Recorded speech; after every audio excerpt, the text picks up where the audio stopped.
This is everything you can see in next week's update. First things first, I've said it before and I'll say it again. As an Epic partner, I cannot confirm anything that is releasing in next week's update. However, I can at least talk about some of the changes that have been made and leave it up to you guys to guess exactly what is coming in the game because their hints have been extremely obvious. I also, once again, can't confirm or deny if we're getting brand new content into the game. However, last update when there was a season change for 29.00, when the 29.10 update came, that was when Mechanical Mayhem came for Lego Fortnite. And if we take into account that every .10 update is a Lego Fortnite update, this could be a massive one for all of us. And last thing before we dive deep into everything that we've seen, I do want to apologize if I come off any type of way when saying that I can't talk about things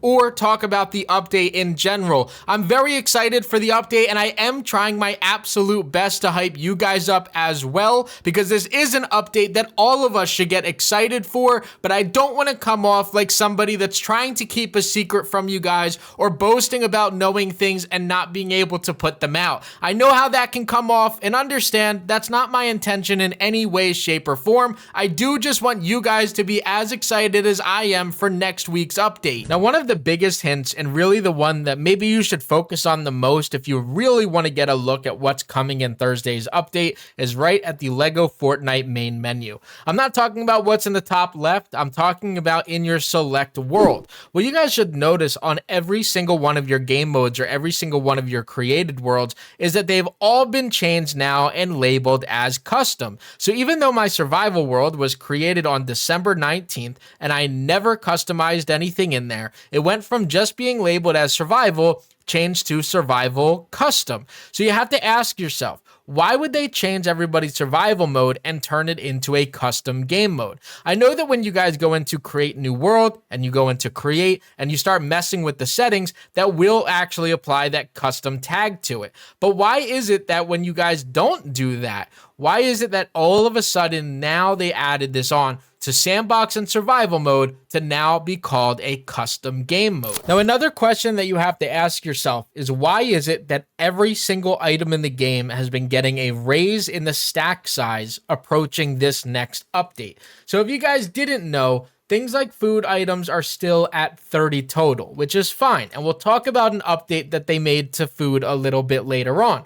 But when it comes to other things in the game, you could see that some things stack up to 50 now. Some things stack up to 30. Things like poo have been raised up to 50. Things like soil has been raised up to 50. So a lot of items have been getting this buff or this raise in its amount that you can hold. And there is a great reason for that. And a lot of you should be able to connect the dots with that first hint and now this second one. Once again, why are certain items getting a raise in how many you can or cannot carry? It's a really good question to ask yourself, especially when you take into account that some items like blast powder don't get that raise in the amount that you can carry. Same exact thing with sandstone and brute scales and shells and different things of that nature. There's a lot of items that haven't gotten a raise, but some very core and really needed items when you are playing this game have gotten a significant raise from 30 to 50 and in some cases all the way up to 80. Now there's also some hints that were dropped inside of creating a brand new Lego world. So what I'm going to do is create a brand new survival world.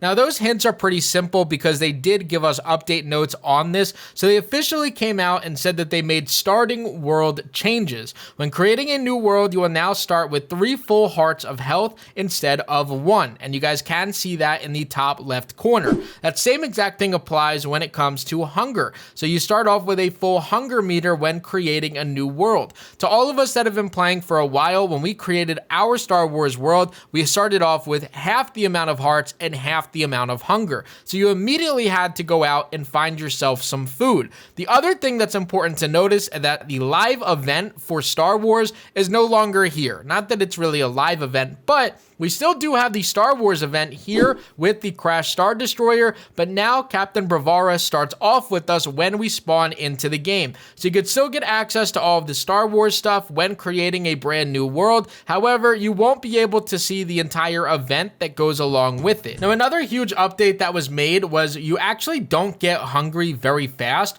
when it comes to playing the game. If you guys remember, one of the biggest complaints that I had, and a lot of you guys had as well, is that people were getting extremely hungry and starving very fast. So if you were just playing the game nonchalantly, you would always have to carry around 2 stacks of food because it didn't matter how much food you have, you always seemed to be starving or very hungry. That seemed to have been fixed and makes it a little bit easier early game. So you can see all of these updates that are happening to the early stages of the game. So you should be asking yourself exactly why that is happening, because that'll lead you to why we're getting this update and what it's going to be. The other thing that is really nice to see on top of Captain Bravara being there when you first start off the game, so you don't have to wait for an event to happen to find her, is you could actually find the cave to go through without actually needing her. I'm not sure if this is something new, but I know a lot of people were complaining that they weren't able to find her and they couldn't find the caves. It now seems like it's a little bit easier to find these caves and you don't need the binoculars or to talk to her in order to get it. And another huge update that new players got was actually done inside of our crafting bench.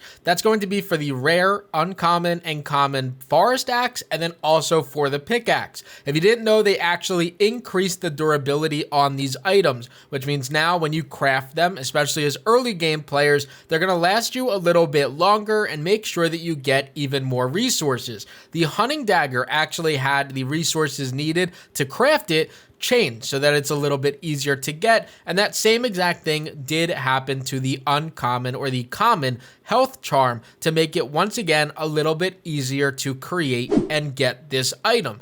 Now, this seems to be a push for the Epic to go ahead and bring in even more players to LEGO Fortnite. They seem to want to make the game a little bit easier so that more players come in and join.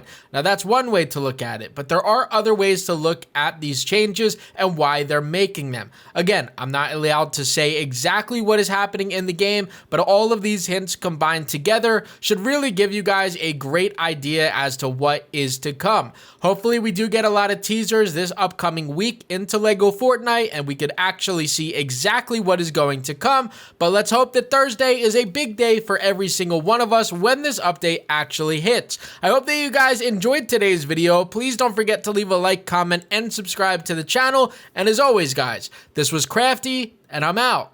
Peace.